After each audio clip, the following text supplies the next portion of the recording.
Hello and welcome to Rambling Runner Reviews, and today we are talking about the Saucony Kinvara 13. So this baby has been around for a while, 13 generations obviously.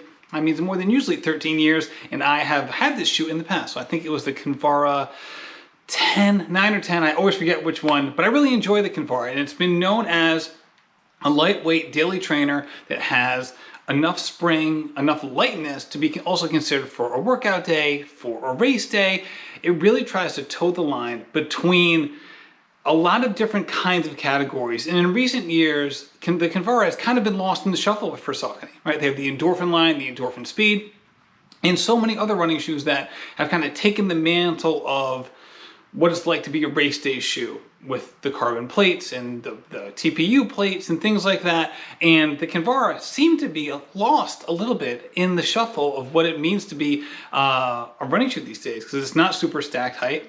There isn't a carbon fiber plate. So what exactly is this shoe? All right, this shoe really, I think, got its biggest toehold in the running market kind of after the Born to Run boom came out, where because it's a lower slung shoe, it really fit in nicely with people who wanted a little bit less stack, a little bit less shoe, but still wanted a little bit of support.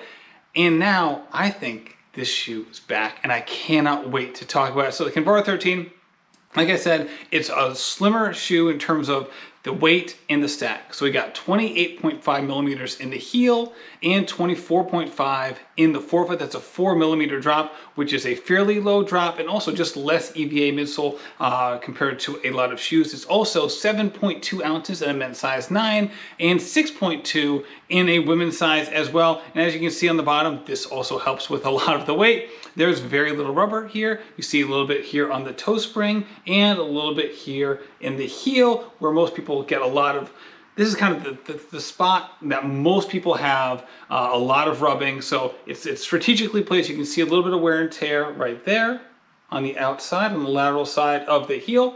And for me, I'm a midfoot striker for the most part, but you do see a little bit there as well in most of my shoes. Let's talk about the upper. So this upper, if you are a fan of Saucony, will be reminiscent to the Endorphin Speed in terms of the engineered mesh upper. It's incredibly light, okay? So this lost, I think, half an ounce compared to the Kinvara 12, which was already a lightweight shoe.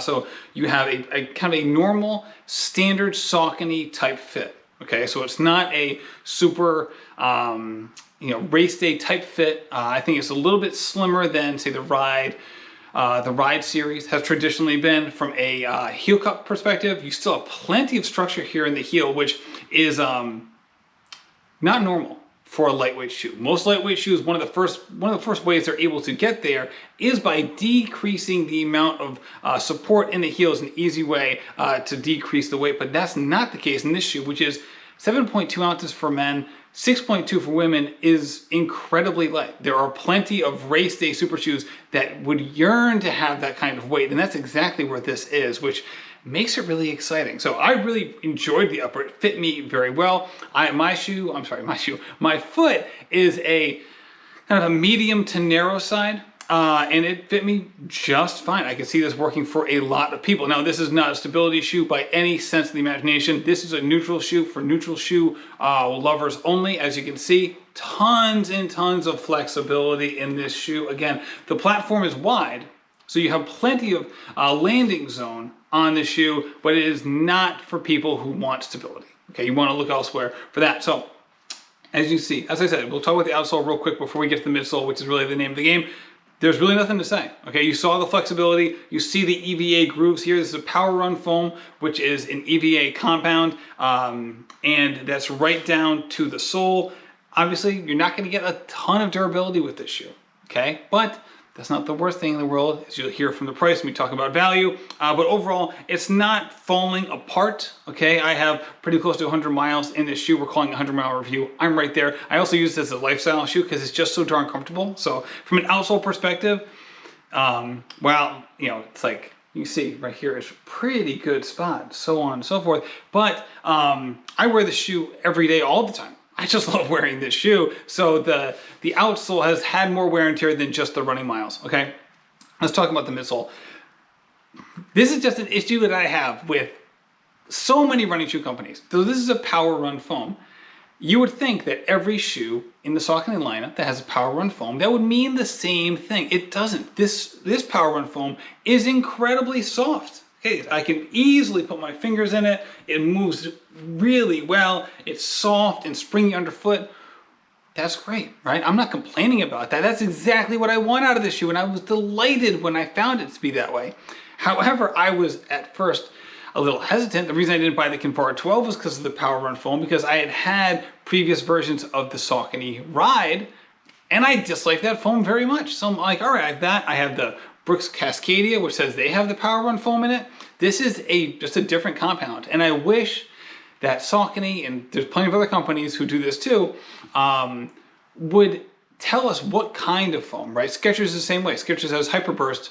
You don't know what kind of Hyperburst you're gonna get when you buy that shoe or when you try it on. There are so many variations of Hyperburst, and the Power Run, it feels like the exact same way. This is not at all what I've experienced in other Saucony shoes, to my great delight. And yours too, if you do pick up this shoe, all right? So, and you hear 28 stack in the heel, 24 in the forefoot, that's, for all intents and purposes, a minimalistic shoe. And that's exactly how it feels. However, there was plenty of protection underfoot. It also is the kind of shoe that allows you and kind of, not forces you, but it basically spurs you into the right kind of cadence and form. Okay, I felt like my form was on point when I'm wearing this shoe. Why?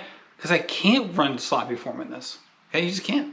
Or else it's just gonna feel weird. You're not gonna have enough protection underfoot. And as a midfoot striker, that's totally good for me, okay? If you're a heel striker and that works for you and you don't get injured, I'm not telling you to change your form, but I am telling you, you probably don't wanna buy this shoe. But if you're a midfoot striker and a forefoot striker, this is so nice. It keeps you level, you can run fast in it. It also ensures that you're gonna be running with good form. I like this shoe so much, and I love lighter shoes. Okay, that's just one of the things for me. I really, really enjoy light shoes, and this is the lightest daily trainer I've ever worn, besides maybe the Atreyu base model.